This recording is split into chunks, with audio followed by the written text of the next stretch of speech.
Voice, आज की आवाज।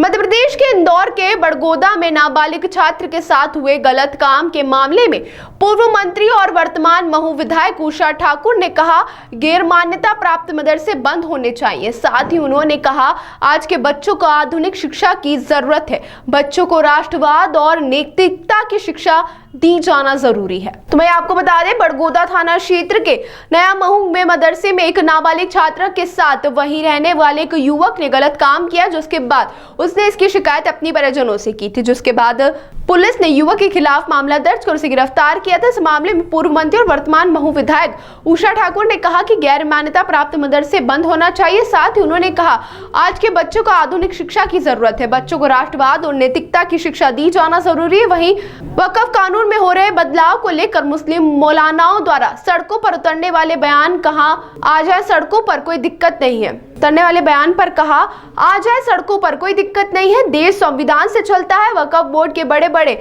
आका वक्फ बोर्ड की जमीन हड़प कर ही करोड़पति बने हैं। वहीं गरीब मुसलमान आज भी गरीब हैं, उनके लिए वक्फ बोर्ड ने कुछ नहीं किया।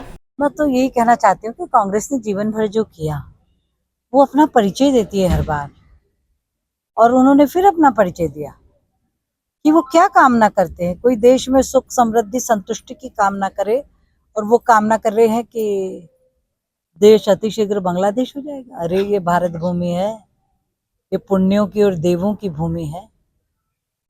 हजारों हजार साल में यहाँ विधर्मी कुछ नहीं कर पाए, तो आज इतनी सक्षम इतनी समर्थ सरकार मोदी जी के नेतृत्व में देश की रक्षा हर दृष्टि से, आर्थिक दृष्टि से, सामाजिक दृष्टि से, सांस्कृतिक दृष्टि से कर रही है। तब किसकी हिमाकत है कि कोई भारत की तरफ टेढ़ी निगाह से देखेगा।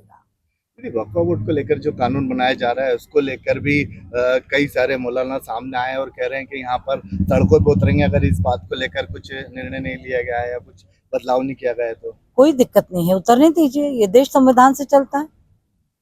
वक्फ बोर्ड चाहे जहाँ कह देगा कि यहाँ ये है, कुछ किसी भी भूमि पे कभी भी अपना अधिकार बता देते। भाई तथ्य प्रमाण लाइए, कागज लाइए, ऐसे मौखिक कह देने से नहीं हो जाएगा।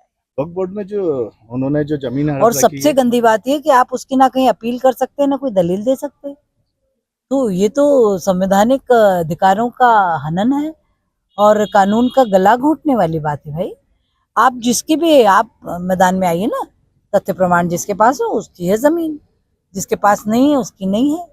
गरीब तबके के मुस्लिमों के लिए भी वक्फ बोर्ड ने अभी तक के कुछ नहीं करा है, सिर्फ उनके कुछ नहीं करते। बड़े बड़े करोड़पति अरबपति ऐसी जमीनों को हड़प कर बने और खुद के निजी स्वार्थों को सिद्ध करते हैं। आम और गरीब मुसलमान की भी चिंता नहीं करते। हाल ही में एक मामला ये सामने आया है कि मदरसे के अंदर एक नाबालिग बच्चे के साथ जो गलत कार्य किया गया है। अगर सपोज कहीं कोई अगर मदरसे में तो लड़कियां भी होती हैं, कहीं कोई इस टाइप का घटनाक्रम होती तो उसको लेकर कितना बड़ा वो रहता? देखिए उसकी जांच के निर्देश दिए हैं, सख्ती से उनका पालन होगा। जो अपराधी है वो बख्शा नहीं जाएगा, क्योंकि बच्चों की सुरक्षा हर दृष्टि से इस सरकार की जिम्मेदारी है। और ऐसा कोई मदरसा जो इस प्रकार की घटनाएं जहां घटती हैं वो संचालित नहीं हो पाएगा। पिछली बार रजिस्ट्रेशन को लेकर भी इस टाइप का मामला उठा था मदरसे को लेकर, लेकिन चूंकि ये जी सदैव से उठ रहा है कि जिसको शिक्षा विभाग की मान्यता प्राप्त हो, मदरसा बोर्ड की मान्यता प्राप्त हो, वो मदरसा तो चलिए वैध है। पर कई मदरसे, हमारे बाल आयोग ने जो निरीक्षण परीक्षण किए पूरे प्रदेश में, कई मदरसे ऐसे पाए गए जिनके पास ना वक्फ बोर्ड की मान्यता ना शिक्षा जगत की मान्यता। तो भाई किस अधिकार से वो चल रहे हैं, वो बच्चों को क्या शिक्षा दे रहे हैं? आज के युग में तार्किक शिक्षा की, तकनीकी शिक्षा की निहायत आवश्यकता है।